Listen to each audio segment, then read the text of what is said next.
ऐतरेय उपनिषद ऋग्वेदीय ऐतरेय अर्णायक के दूसरे अर्णायक के चौथे, पांचवें एवं छठे अध्याय ब्रह्म विद्या प्रधान है। अस्तु इन्हें ऐतरेय उपनिषद की मान्यता दी गई है। प्रथम अध्याय में 3 खंड हैं तथा शेष दूसरे तीसरे अध्याय में एक एक खंड ही है।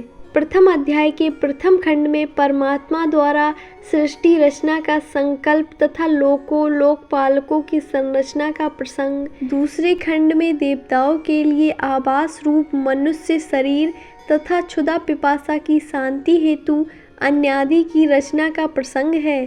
तीसरे खंड में प्राणों द्वारा अन्न को ग्रहण करने के उपाख्यान के साथ स्वयं परमात्मा द्वारा मूर्धा मार्ग से प्रवेश करने का प्रकरण दिया है। व्यक्ति रूप में उत्पन्न पुरुष की जिज्ञासा और परम तत्व के साक्षात्कार से उसके कृत्य होने का भी उल्लेख है। दूसरे अध्याय में ऋषि वामदेव द्वारा जीवन चक्र का अनुभव प्राप्त करने का वर्णन है।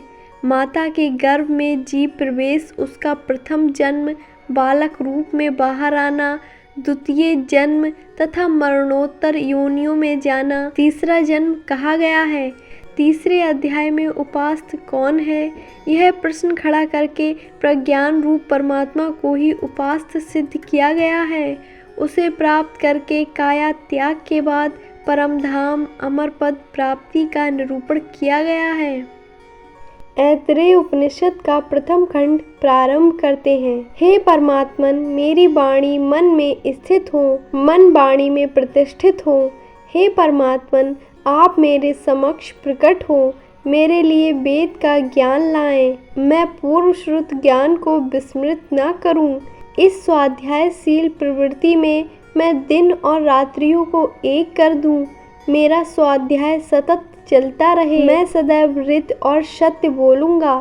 ब्रह्म मेरी रक्षा करें, वह ब्रह्म वक्ता आचार्य की रक्षा करें, त्रिविध ताप शांत हों। इस उपनिषद में ब्रह्म से लोकपालों सहित मानवीय सृष्टि, उसके विकास तथा मोक्ष सहित विराट जीवन चक्र का उल्लेख है। ऋषि ने हर चरण को स्पष्ट एवं सरल ढंग से व्यक्त किया है। आवश्यकता अनुसार अव्यक्त भावों को पाद टिप्पणियों द्वारा स्पष्ट करने का प्रयास किया गया है। सृष्टि के आरंभ में एकमात्र आत्मा परम तत्व ही था, उसके अतिरिक्त और कुछ भी सचेष्ट न था। तब उस परमात्मा ने विचार किया कि मैं लोकों का सृजन करूं। उस परमात्मा ने अम्भ, मरीच, मर और आप लोकों की रचना की। भूलोक से परे और स्वर्ग की प्रतिष्ठा वाले लोकों को अम्भ, अंतरिक्ष अर्थात प्रकाश लोक को मरीच, पृथ्वी लोक को मृत्यु लोक और मृत्यु के नीचे परे आप लोक हैं। यहाँ लोकों के नाम और उनकी स्थितियाँ विचारणीय हैं। पृथ्वी को मृत्यु लोक भी कहा जाता है। अंतरिक्ष मरीचि अर्थात प्रकाश किरणों से युक्त लोक मान्य है। मरीचि का अर्थ शब्द कल्पद्रुम के अनुसार पापों, क्षुद्र जीवों तत्सम को मारने वाला कहा गया है। अंतरिक्ष में ऐसे तेजस्वी मारक प्रवाह होने की पुष्टि वर्तमान विज्ञान भी करता है। अम्भ, प्राण तथा भरणकर्ता से बना है। गोलोक से परे यह अव्यक्त रूप से सूक्ष्म प्राण का भरण करने वाला लोक है, जिसकी प्रत्यक्ष प्रतिष्ठा के रूप में गोलोक है। पृथ्वी के नीचे आप लोक का भाव अनेक आचार्यों ने माना है, जो अधिक उचित प्रतीत नहीं होता। वस्तुतः ऋग्वेद ने आप को सृष्टि के मूल क्रियाशील प्रवाह के रूप में व्यक्त किया है। आप सृष्टि का आधारभूत द्रव्य है, इसीलिए ऋषि ने उन्हें यहाँ अधस्तात आपा जो आधार रूप है वह आप है ऐसा कहा है। वही हिरण्यगर्भ रूप है, जिसे वेद ने साधार पृथ्वी, धूम तेमा, पृथ्वी और धूम लोक का आधार वही है। आप जल को भी कहते हैं, किंतु वह अर्थ लेने से मंत्र का भाव सिद्ध नहीं होता। अस्तु आपको वेद की अवधारणा के आधार पर स्वीकार करना उचित है। इसे ता स्त्रीलिंग बहुवचन का संबोधन दिया गया है। इसी आप तत्व के गर्भ में ब्रह्म का संकल्प बीज रूप में पककर विश्व रूप बनता है। यह गुण मात्र सत्ता का होने से आपको देवी आप या ता आप कहना उचित है। इसीलिए उपनिषद में भी अगले मंत्रों में आपका उत्पादक प्रयोग बार बार परिलक्षित होता है। लोकों का निर्माण करने के बाद उसने विचार किया कि लोकों का निर्माण तो हो गया, अब मुझे लोकपालों की रचना करनी चाहिए। ऐसा चिंतन करके उसने आप अर्थात तरल प्रवाह से ही एक पुरुष को समृद्ध करके निकालकर उसे मूर्तिमान बनाया। पुरुष संबोधन सृजनात्मक पुरुषार्थ करने में समर्थ के लिए प्रयुक्त होता है। ब्रह्म ने उस मूल प्रवाह में से विराट पुरुष को मूर्ति रूप दिया, अर्थात विराट संरचना की सामर्थ्य को जागृत किया। ऋषि ने उसे अदम्य एवं समृद्धित कहा है। अदम्य का सीधा अर्थ जल होता है, किंतु यहाँ भी उसका प्रयोग आप अर्थात सृजनशील प्रवाह ही है। उस विराट पुरुष को देखकर ईश्वर ने संकल्प पूर्वक तप किया। उस तप के प्रभाव से उस हिरण्यगर्भ स्वरूप पुरुष के शरीर से सर्वप्रथम अंडे की तरह एक मुख छिद्र प्रकट हुआ। मुख से वाक इंद्रियां और वाक से अग्नि प्रकट हुई। नाक के छिद्र प्रकट हुए। नाक के छिद्रों से प्राण और प्राण से वायु उत्पन्न हुई। फिर नेत्र उत्पन्न हुए। नेत्रों से चक्षु अर्थात देखने की शक्ति और चक्षु से आदित्य प्रकट हुआ। तत्पश्चात कान प्रकट हुए। कानों से श्रोत अर्थात श्रवण की शक्ति और स्रोतों से दिशाओं का प्रादुर्भाव हुआ। फिर त्वचा प्रकट हुई। त्वचा से रोम और रोमों से वनस्पति रूप औषधियों का प्राकट्य हुआ। इसके अनंतर हृदय, हृदय से मन, मन से चंद्रमा उदित हुआ। तदुपरांत नाभि, नाभि से अपान और अपान से मृत्यु प्रादुर्भाव हुई। फिर जननेंद्रियां, जननेंद्रियां से वीर और वीर से आप जल या सृजनशीलता की उत्पत्ति हुई। यहाँ वीर से पुनः आप की उत्पत्ति कही गई है। यह बड़ा वैज्ञानिक मार्मिक कथन है। आप सृष्टिकर्ता आधारभूत प्रवाह है। वीर में ही पुनः सृष्टि करने में समर्थ बीज तैयार होता है। वीर उस सूक्ष्म आप प्रवाह के चक्र को पुनः प्रयुक्त करने में सक्षम है। ऐसा ऋषि का अनुभव है। उसी आप तत्व में चेतना पुनः रूप ग्रहण करने लगती है। अब हम ऐतरेय उपनिषद के द्वितीय खंड के सार को समझेंगे। परमेश्वर द्वारा रचे गए वे देवता इस महासमर में आ गिरे। परमेश्वर द्वारा रचे गए वे देवता इस महासमर में आ गिरे। उन्हें उन परमात्मा ने क्षुधा पिपासा से युक्त कर दिया।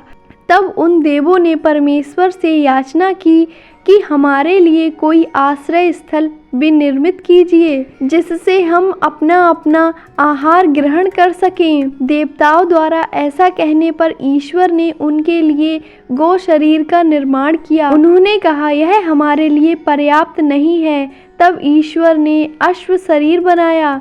उसे देखकर वे बोले यह भी हमारे लिए पर्याप्त नहीं है। तब परमेश्वर ने उनके लिए मनुष्य शरीर की रचना करके उन्हें देवताओं को दिखाया। तब वे सभी देवगण बोले बस यह बहुत सुंदर रचना है, सचमुच ही मनुष्य सर्वश्रेष्ठ है। परमेश्वर ने उन देवताओं से कहा इस मानव शरीर में आप लोग अपने अपने आयतन अर्थात आश्रय स्थल में प्रवेश करें। परमात्मा की आज्ञा पाकर अग्निदेव वाणी का रूप धारण कर मुख में प्रविष्ट हुए। वायुदेव प्राण बनकर नासिका में छिद्रों में प्रविष्ट हुए। सूर्यदेव चक्षु बनकर नेत्रों के गोलकों में प्रविष्ट हुए। दिशाएं श्रोतनेन्द्रिय बनकर कर्ण छिद्रों में प्रविष्ट हुई। वनस्पतियां रोम रोम बनकर त्वचा में प्रविष्ट हुई। चंद्रदेव मन बनकर हृदय क्षेत्र में प्रविष्ट हुए। मृत्युदेव अपान बनकर नाभि प्रदेश में प्रविष्ट हुए और आप देवता वीर बनकर उपस्थ क्षेत्र में प्रविष्ट हुए। यहाँ ध्यान देने योग्य बात यह है कि देवता विराट पुरुष के जिन अंगों में जिस माध्यम से प्रकट हुए थे, उसी क्रम में उन्होंने मनुष्य के उन्हीं अंगों में स्थान बनाया। तब क्षुधा और पिपासा ने परमेश्वर से कहा, आपने सब देवताओं को तो स्थान दे दिया, हमारे लिए भी आश्रय स्थल की व्यवस्था करें। परमेश्वर ने कहा, मैं तुम दोनों को इन देवताओं में ही भाग प्रदान करता हूँ। जिस किसी देवता को कोई आहार प्रदान किया जाएगा, उसमें तुम दोनों का भी हिस्सा होगा। तभी से इंद्रियों द्वारा आहार ग्रहण करने पर भूख और प्यास को भी तृप्ति मिलती है। ऋषि स्पष्ट करते हैं कि मुख प्यास का कोई स्वतंत्र स्थान नहीं है। वे विभिन्न अंगों अवयवों में संव्याप्त देव शक्तियों के साथ संयुक्त हैं। शरीर विज्ञान के वर्तमान शोध निष्कर्ष भी यही कहते हैं। भूख प्यास शरीर के प्रत्येक कोश में होती है। जब तक पेट में अन्न जल का भंडार होता है, तब तक भूख प्यास की अनुभूति नहीं होती। रोग की स्थिति में ड्रिप द्वारा जल एवं पोषण पहुंचाने में भूख प्यास शांत हो जाती है। इससे स्पष्ट है कि भूख प्यास प्रत्येक जीवित कोष के साथ संयुक्त है। अब हम ऐतरेय उपनिषद के तृतीय खंड का सार समझेंगे। इसके अनंतर परमात्मा ने विचार किया कि समस्त लोकों और लोकपालों की सृष्टि तो संपन्न हो चुकी, अब इनके लिए अन्न की भी रचना करनी चाहिए। फिर परमेश्वर ने अपप्रभा को अभिप्त किया। उस तपाए हुए से जो मूर्त स्वरूप बना, वह मूर्त रूप ही वस्तुतः अन्य है। ध्यान देने योग्य तथ्य यह है कि इस नई सृष्टि में भी अपप्रभा को ही तत्व अथवा परिपक्व किया गया है। उस रचे हुए अन्न ने उन लोकपालकों की ओर से भागने की चेष्टा की। तब उस पुरुष ने उसे वाणी के द्वारा ग्रहण करना चाहा, किंतु वह उसे वाणी द्वारा ग्रहण करने में असमर्थ रहा। यदि वह पूर्ण पुरुष अन्न को वाणी से ग्रहण कर लेता, तो अब भी मनुष्य वाणी से अन्न को बोलकर ही तृप्ति प्राप्त कर लिया करते। इसके पश्चात उसने अन्न को प्राण द्वारा पकड़ने की चेष्टा की, पर वह इसमें भी सफल न हो सका। यदि वह इसे प्राण से ग्रहण कर लेता, तो इस युग में भी पुरुष प्राण प्रक्रिया से ही सूंघकर अन्न ग्रहण करके परितृप्त हो जाया करते। फिर उस पुरुष ने नेत्रों द्वारा अन्न ग्रहण करने अर्थात देखकर ही अन्न की शक्ति ग्रहण करने की चेष्टा की, किंतु ऐसा भी संभव न हो सका। यदि वह उसे नेत्रों से ग्रहण कर सकता, तो अब भी मनुष्य अन्न को देखने मात्र से ही तृप्त हो जाया करते। तदुपरांत उस पुरुष ने उस अन्न को श्रवणेंद्रिय द्वारा ग्रहण करने का प्रयत्न किया, किंतु वह उसमें भी सफल न हो सका। यदि वह उसे कानों द्वारा ग्रहण कर सका होता, तो अब भी लोग इसे कानों द्वारा ग्रहण कर सकते, अर्थात अन्न के विषय में सुनकर ही तृप्त हो जाते। तब उस पुरुष ने इस अन्न को त्वचा द्वारा ग्रहण करने की चेष्टा की, किंतु उसे इसमें भी सफलता न मिली।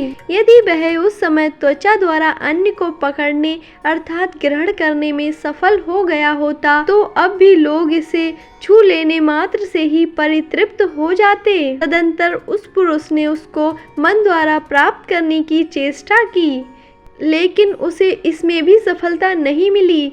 यदि वह इसको मन द्वारा ग्रहण कर पाता, तो अब भी मनुष्य अन्न के चिंतन मात्र से ही तृप्ति अनुभव करते। इसके बाद उस पुरुष ने अन्न को शिशन द्वारा ग्रहण करने का प्रयत्न किया, किंतु इसके द्वारा भी वह उसे ग्रहण करने में समर्थ न हो सका। यदि वह उस समय उसे शिशन द्वारा ग्रहण कर पाया होता, तो आज भी मनुष्य अन्न का विसर्जन करके ही तृप्त हो जाया करते। इसके बाद उस पुरुष ने अपान वायु के द्वारा अर्थात मुंह से होकर इसे अन्न को ग्रहण करने की चेष्टा की। अपान वायु के द्वारा उसने अन्न को ग्रहण कर लिया। अपान वायु ही अन्न को ग्रहण करने में समर्थ है। जो अन्न के द्वारा जीवन की रक्षा करने में समर्थ है, वह यही वायु है। शंकराचार्य जी ने अपान का अर्थ मुख छिद्र किया है। वाचस्पति में अपान को प्राण का धारक कहा गया है। आयुर्वेद में पाचन, मल उत्सर्जन कर्म अपान द्वारा ही संपन्न होना माना गया है। अतः वही अन्न का धारक है। अन्न के माध्यम से आयु बढ़ाने वाला यही वायु अत्रायु कहा जाता है। उस परमात्मा ने विचार किया कि यदि इस पुरुष ने वाणी से बोलने का प्रयोजन पूरा कर लिया, यदि प्राण वायु से सूंघ लिया, यदि नेत्रों से देख लिया, यदि कानों से सुन लिया, यदि त्वचा से स्पर्श कर लिया, यदि मन से सोच लिया, यदि अपान से आहार ग्रहण कर लिया और उपस्थ से विसर्जन कृत्य पूर्ण कर लिया, तो मैं उसके लिए कौन रहा? मेरे बिना ये कैसे रह पाएगा? अर्थात मेरे बिना यह कैसे रह पाएगा? मैं किधर से प्रविष्ट करूं? यहाँ परमेश्वर का कहने का तात्पर्य है, यदि पुरुष के पास सब कुछ आ गया तो उसके पास मैं कैसे रहूंगा? उसको मेरी जरूरत नहीं होगी। मैं किधर से इसमें प्रविष्ट हूँ? समस्त व्यवस्था बन जाने पर भी आत्मा के रूप में परमात्मा के अंश की स्थापना के बगैर व्यक्ति का अस्तित्व नहीं बनता।